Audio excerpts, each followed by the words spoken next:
Hello students, welcome back once to your botany class again. Okay, so today I would like to discuss with you about the genetic code.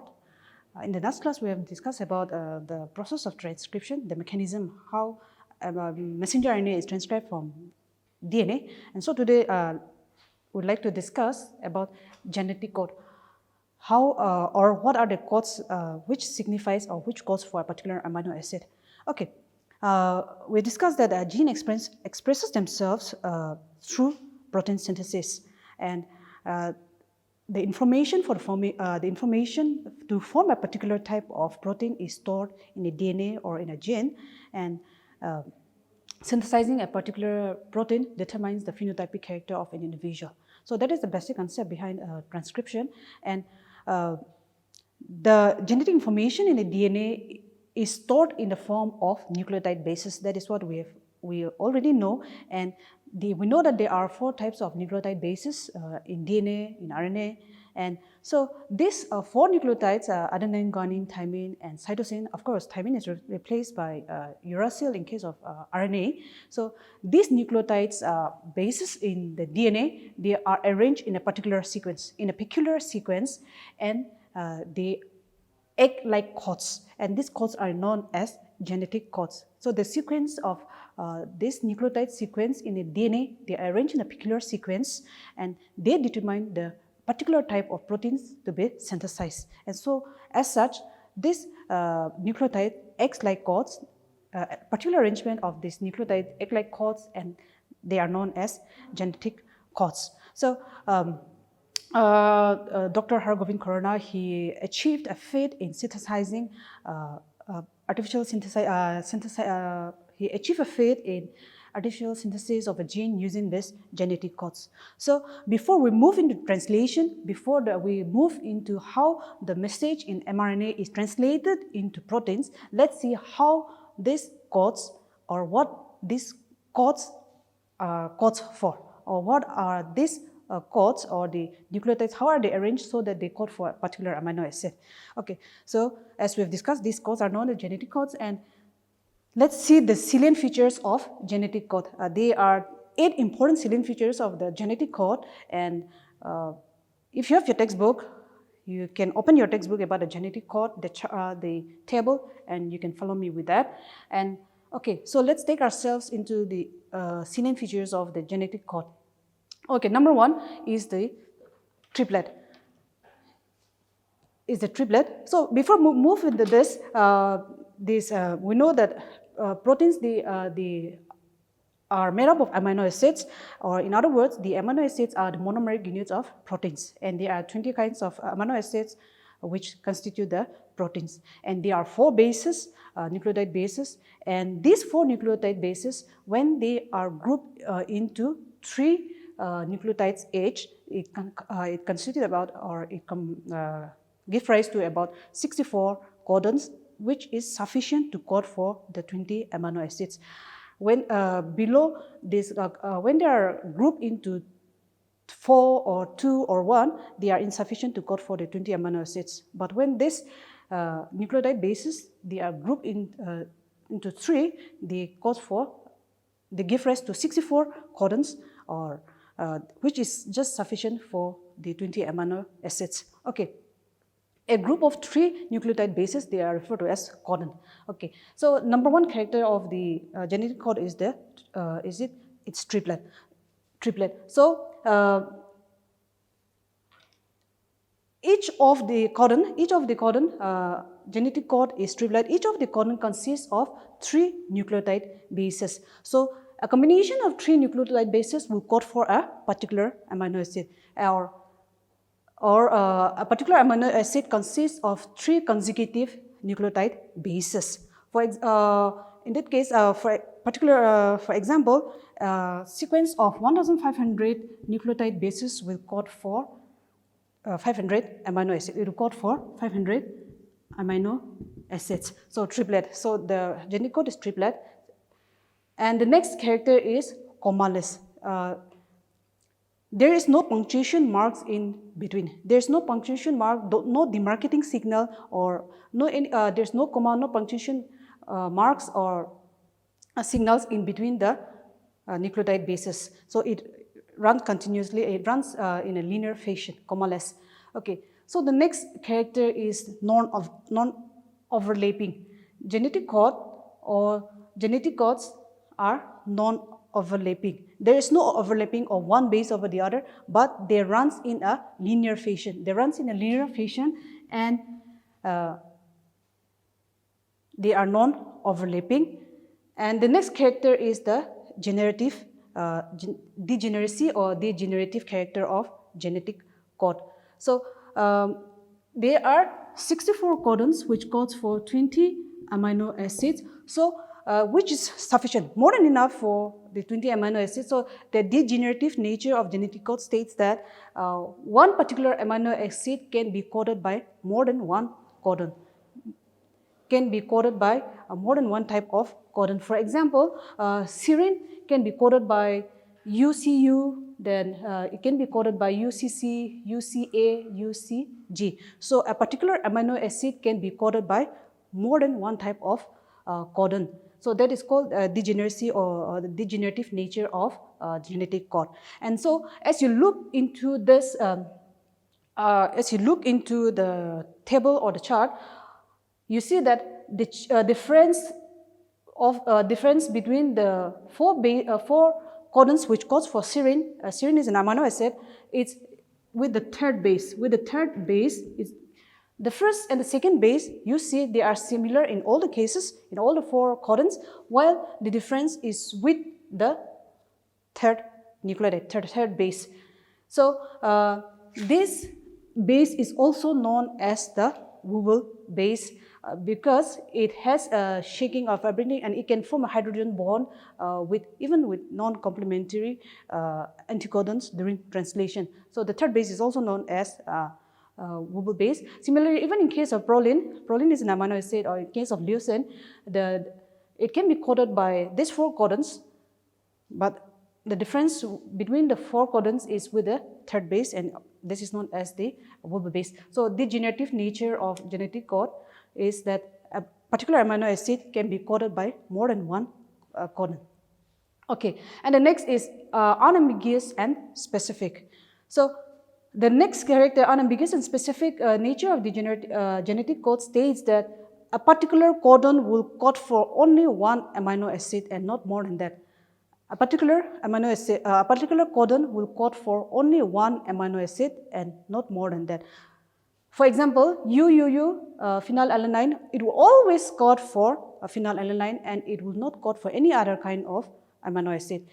For that matter, isoleucine, AUU, will code for isoleucine always, and it will not code for the other 19 types of amino acid. So that is unambiguous and specific. It is specific for a particular type of codon, a particular type of amino acid. A particular codon is specific for a particular type of amino acid. So that is unambiguous and specific. The next is the collinearity nature of the genetic code. So this states that genetic code or the genetic information runs in a linear fashion, on the mRNA, and that information which is present on the messenger RNA will be translated in a linear fashion during the process of translation, collinearity. So it runs in a linear fashion, they are arranged in a linear fashion, and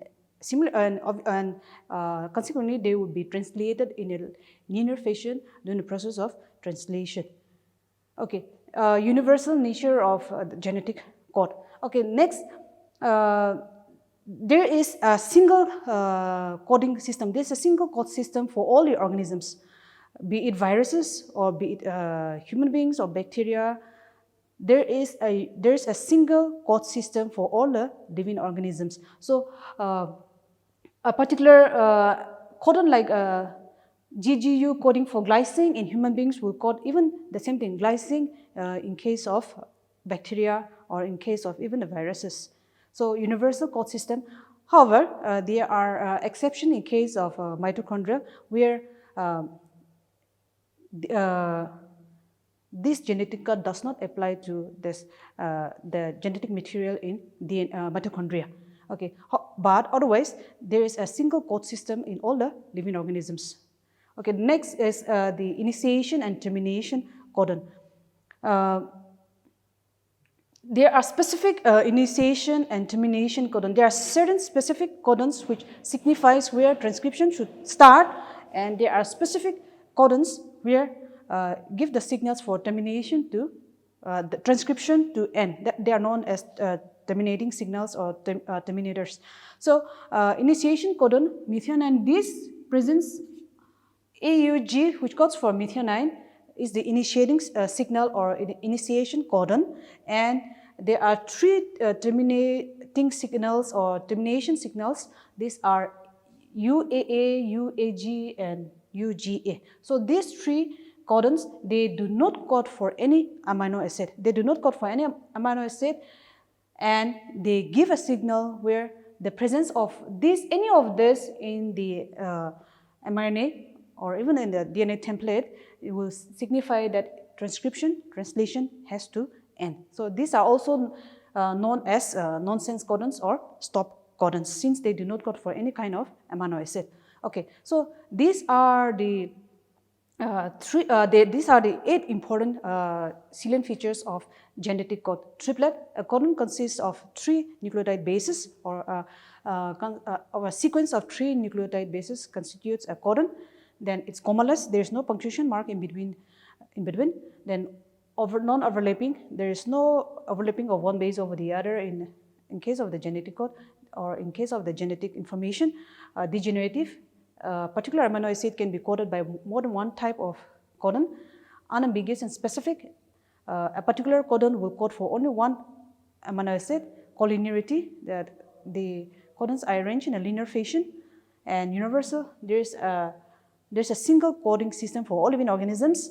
There are initiation, and initiation AUG acts as the initiation codon, and UAA, UAG, and UGA are the 3 terminating codons or the stop codons. So these are some of the salient features of genetic code.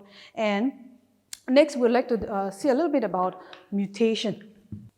A particular sequence, or for example, that the genetic information reads in RAM has red cap. So mutation states is the addition or deletion or substitution of a particular nucleotide base. It can be a sudden or discrete change in the germplasm of an organism, mutation. So if a particular information or genetic information reads RAM has red cap in an mRNA strand or a DNA strand, so this mutation can be, it can be substitution, it can be addition, or it can be deletion. Addition and deletion, they are also known as frameshift mutation. So substitution, whenever there is any substitution, whenever H has been replaced by any another alphabet of B, that it will be read as RAM bas red cape. So this changed the reading frame of the sentence. There is no meaning of BAS when H has been replaced with the letter B. So mutation, whenever there is a substitution of one base with the other, it changes the reading frame of the information. So when there is a change in the reading frame, then obviously when this is translated into proteins, then a different kind of protein will be synthesized. So when a different kind of protein is synthesized, then there will be a change in the phenotypic character of an individual. So whenever there is any substitution, it changes the reading frame, and obviously there will be a change in the polypeptide or the protein. Okay, next, addition or deletion. Okay, RAM has red cap whenever any, okay, for example, the alphabet B has been added before, has been added at this position, then we know that the genetic information is read in a sequence of 3 bases, 3 codons. So it will change the reading frame as, which will ultimately change all the reading frame again. So addition of 1 will change the reading frame. Similarly, if there is a deletion, if one nucleotide base is being deleted, if one nucleotide has been deleted, again it will also change the reading frame again. So in this way, mutation is very it can be helpful or it can be even lethal. So a change in the sequence of the reading frame of the nucleotides will change the information about the type of amino acid to be synthesized. And whenever there is a change in the type of amino acid to be synthesized, then obviously the type of protein synthesized will also be changed, and the phenotypic character of an individual. For even for example, the 6 codon of the sickle cell hemoglobin hemoglobin gene, when there's a change in the codon, instead of coding for glutamic acid, because of the change in the substitution of base, it codes for valine, which causes single cell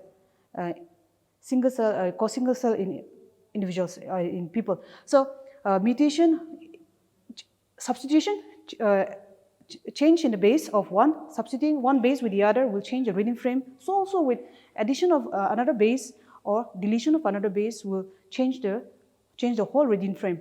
Okay, so in this way, mutation can have a direct effect upon organisms having this mutant gene. It is important, no doubt. It can be lethal in instances, but it can also be. It is helpful in creating variation in organisms, variation in animals, variation in plants. Then it's of importance in the evolution of organisms. Then even from the agriculture point of view, or industrial point of view, or even from the point of domestication of animal point of view, variation caused as a result of mutation will be helpful. It's helpful. However, at the same time, mutation in organisms or mutation occurring in individuals it leads to genetic disease, and it can even lead to the death of an organism. Okay, so when we are exposed to mutagens, change in the change the reading frame, the sequence of bases, and that's how the whole reading frame is changed. And as such, it can be helpful. It can be helpful in some instances, as I've said, in evolution or variation, creating variation in agriculture, but it can also be lethal, causing genetical diseases and even lead to death. Okay, so with this, as we've discussed, in the end, genetic codes, the particular arrangement of the nucleotide bases in the DNA, they are known as genetic codes, and we have seen these 8 characters or the 8 salient features of the genetic code: triplet, commaless, non-overlapping, generative, unambiguous and specific, collinearity, universal, initiation and termination codons. Then mutation, sudden or discrete changes in the germplasm of an organism. It can be substitution. Substituting a base with another will change the reading frame, will change the type of amino acid to be produced, and then obviously the type of protein and the phenotypic character. And addition means adding a new base along with the bases that has been already present. Then deletion, removing a base from any position.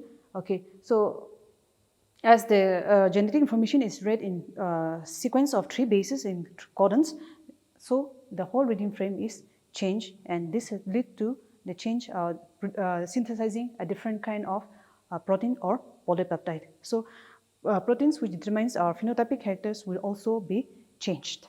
Okay, so with this, I would like to wind up today's class again, and I hope to see you in the next class where the genetic information which is stored in mRNA will be translated into proteins. So please come back and come to the class again. Thank you.